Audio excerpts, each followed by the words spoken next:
Welcome to Strip Coverlet, where we squeeze the bigger picture out of literature. I am Adrian Fort, and we are here for a video which will appear in two separate playlists on the channel. Of course, this will appear in the Poetry Discussions playlist here, which I believe it'll be about the 157th ish, 155th ish, which is strange because there are the other playlist in which this video will be appearing is the Sonnets playlist, the Shakespeare's Sonnets playlist, going sonnet by sonnet through Shakespeare's whole deal, which will be a 154 part series. Now, literature is the only thing that I talk about on this channel. So if you are a fan of literature, consider hitting the subscribe button. Stick around for more. I talk about poetry, short stories, novel read-alongs, all that sort of stuff. But also, if you want to help me out with what I'm doing here, if you hit the like button, it tells YouTube to share this video with other literature lovers, and I would appreciate it. One other thing, real quick, while we're on the subject of things that I would appreciate, there is a link to my personal channel in the description below. Over on my personal channel, I talk about philosophy, I talk about goal setting, I talk about movies, I talk about all those internet types of things as well. And I am just 52 subscribers away from 1,000 subscribers, and it would mean a lot to me in my nearly 40 years of age to get there. Now, why am I talking about nearly 40 years of age? We will get to that in this, another of the procreation sonnets. Sonnets about getting it on and having some kids. Now, what are we doing here with this one? Let me get to the right clickety click. We have a poetry reading, and then I have a Billy Wigglestick translation. A lot of people don't know William Shakespeare, very successful writer, but he had a less successful cousin who ended up moving to the United States, to St. Joseph, Missouri, and was a writer there. A terrible, terrible guy. All he did was steal his cousin's work and tell them in the American tongue, the Midwestern American tongue. So we will get to that after this. And then I have a talking point about this poem, which is very quick in here. And if you miss it, it will completely change your outlook of the poem and what it is that you may or may not take from what's going on. And so that is something, every word that Shakespeare chose, very important on one level or another. And he is the ultimate example of what a poem can mean on a word by word basis, why word selection is so important, especially on something so concise as a poem. And we'll get there after this, but I mean, just stunning with one word. Um, there are many of them in here, but I'm going to really concentrate on one. So the poem itself, Sonnet 2, reads as such: When 40 winters shall besiege thy brow, and dig deep trenches in thy beauty's field, thy youth's proud livery, so gazed on now, will be a tattered weed of small worth held. Then, being asked where all thy beauty lies, where all the treasure of thy lusty days, to say within thine own deep sunken eyes, were an all eating shame and thriftless praise. How much more praise deserved thy beauty's use, if thou couldst answer, this fair child of mine shall sum my count and make my old excuse, proving his beauty by secession thine. This were to be new made when thou art old, and see thy blood warm when thou feel'st cold. So the translation here, the rip off, the Billy Wigglestick version of this poem. Hey, bruh, you ain't getting younger. And that RBF is going to hit you. So while you're still dece, and while it still matters? You need to cash in while you got it and get them rugrats about the house. Because once you ugly, you ugly. And your shouldas are selfish didn'ts. And what you could be doing is getting yourself a son to make up for all that partying and carry on your life's work or something. And he'll have strength when you don't because it's cold when you're lonely. Now, back up here to the poem. Again, I think it's always interesting to look at the rhyme schemes here. Brow, now. Okay, still rhymes. Field, held. Well, not really. Lies, eyes. Okay. Days, praise. Yeah. Use, excuse, mine, thine, old, cold. Okay. So, field and held. What are we looking at there? Was field pronounced feld or was held pronounced healed? Uh, from what I know about England, the UK, whatever you call that weird little island, every 30 feet, people have different accents. So it's not worth really going into. It's just interesting to talk about. The word that I really want to concentrate on here, the word I really think is absolutely the big deal here for me. Why can't I just, there we go. 40. Now, this is not just a big deal for me because, well, your old buddy Adrian is getting up there in age and 40 is just around the corner, and I'm feeling the pangs of oldness through my weak and brittle bones. It's not just that, it's part of it, but it's not just that. You know, so often, if you were to enroll in a university and tell them that you want an English literature degree, probably somewhere during the discourse of your academic career from that point forward, saying, hey, I want to have a degree in English literature, you're going to have to take a Bible course. Why? Now, it won't be called Bible course. Mine was called Bible as Literature. Actually, it was called um, Religion in Literature, but it was basically just a study of the Bible. Why? Because so many writers in English made reference and will make for many decades reference to the Bible. Why was that at the beginning? The beginning, it started because now here's the weird part. You go to that English literature hallway at your local universitat. They're going to be teaching you against any and all religions from moment one. And, take it for what it is. There's all sorts of things they're going to try to dogma you into, just like any other department will. So, why? I only bring that up to say this.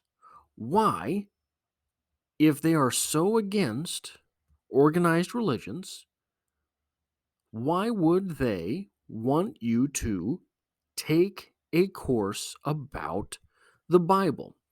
Because people writing in English for hundreds of years knew that if you were going to make a reference in your writing, the only reference that you could make would probably be a biblical reference because it was the only book that you could be sure, absolutely sure, everyone would know. The only book with which everyone would be familiar would be the Bible. When 40 winters shall besiege thy brow. Okay, well, why is that a Bible reference? What does that have to do with what we're doing here in Sonnet 2, trying to convince a young man to get it on? Why does that matter? It's not just because I'm getting close to 40 and obviously I'm so important that references to me are in the Bible. Not just that. The number 40 pops up many times in the Bible, but it could, like, so what? Plenty of numbers are in the Bible. Every biblical verse is numbered. But I don't mean that. I mean the actual meat of the Bible and the stories. Moses was on Mount Sinai for 40 days and 40 nights. Okay, cool. But that is repeated when Jesus is in the wilderness for 40 days. Okay, now we're getting somewhere. Jonah warned of 40 days of destruction. Elijah went 40 days without food on Mount Horeb. Horeb. Now, these are just four examples, but Moses, Jesus, Jonah, and Elijah, those are pretty big stories. Those are pretty important characters.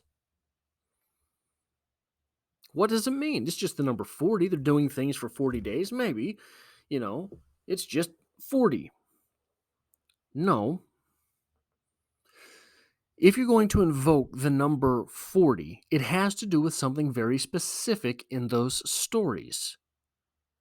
40 days, 40 is a number referring to a spiritual test.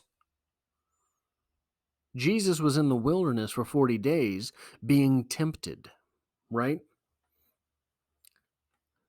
The number 40 is something that is not just a number of days, it is a number of days until. So, at the end of 40 days of testing in the wilderness, Jesus returned. This is to say that there is, in fact, consequence when the number 40 comes up. Not just, oh, I don't get to have my corned beef hash consequence. There is a eternal banishment type consequence. You risk eternity. You risk at the end of the number 40 eternal contempt, eternal punishment, eternal torture, eternal banishment. And so it's interesting, and this is sort of a side note, but not really when I'm going to get back to the point here. From what I understand, and this isn't anything that I've looked into, and it's nothing I've really sort of had more than a couple conversations about. I used to work with a guy who was devoutly religious. So devoutly religious that he moved to a small little Missouri town to live from, I believe he was from Florida, to live with like 16 other guys who were basically making a monk retreat. Now they had to have jobs because they had to pay bills and things, but they tried to follow the words of the Bible as exclusively and as closely as they could. Did not shave their beards, didn't mix f- linen types. I can't, everything. When I say everything, I mean everything. And one of the discussions he and I had at one point was that this idea of eternal punishment, like the big deal there is separation from the Father, separation from God. That's the big deal. Now, everything else that's mixed in, fire, torture, sort of, kind of, maybe more of a Christian thing than in the Old Testament. Um, a lot. So there. What's the phrase? Gnashing of teeth. I think is the in Sheol. There is gnashing of teeth, or something like that. Didn't plan on talking about this, otherwise I would have taken better notes on it. But the big idea there is the separation from the Father. That is what is ultimately painful for the soul, for the afterworld, for the afterlife. Um, so the argument here, if the ultimate pain is separation from the Father and banishment and non-existence, we have here in this poem our not protagonist necessarily, the person to whom the poem is written, um, being sort of told, listen, you can have these babies or you can't. You don't have much longer to make that decision. And you are risking being separated from, so being separated from the Father and not being a father. You have, here we have the argument with a single number that you don't just need somebody to go to the market for you when you're older. That's not the only reason you have kids. Remember, in Sonnet 1, we talked about the whole idea that society itself is contingent upon you having your kids. Because if you don't have your kids, someday there's not somebody to plow the field, there's not somebody to make the gloves, there's not somebody to do X, Y, and Z. We need those people. Here, in this poem, with the number 40, we have the idea you don't just need someone to go to the market for you when you're old. We don't just need someone to plow your field when you are gone so that that crop is sown, is reaped, is grown and able to be consumed. You need to have these babies because you owe it to existence itself. And if you do not follow through with your responsibility to existence itself, you don't live on into the next generation through your namesake. And here with this number 40, we are reminded this is a spiritual concession. This is a spiritual necessity. This is a spiritual responsibility, a spiritual, hey, to do list. Spiritual, have babies, one, check mark or no. So with that one number, Shakespeare has managed to take things to an entire different level with this poem. And it's, I don't know if you've ever seen the charts where people make, you basically blow out a poem. And what does each word sort of infer by being used? The sonnets are so jam packed with loaded words, with loaded phrases, with loaded turns of phrase that you sort of, whether you're a reader or a writer, I think if you're a writer, you always bring this eye to things. And it's a little bit more difficult, I think, on a reading level to bring this eye to but you look at that and you see all of these loaded phrases. Like if this were, imagine the Oxford English Dictionary having a hyperlink to all of the multifaceted words in this thing. It would just be bright blue words across the page.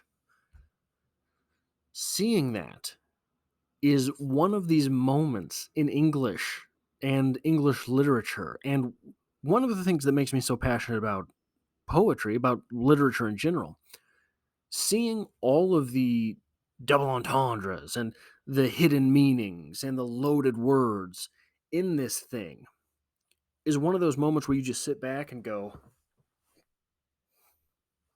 you got me. You beat me, Willie. Old Bill did it again. Anyways, that's all I have for this poem, the second of the sonnets.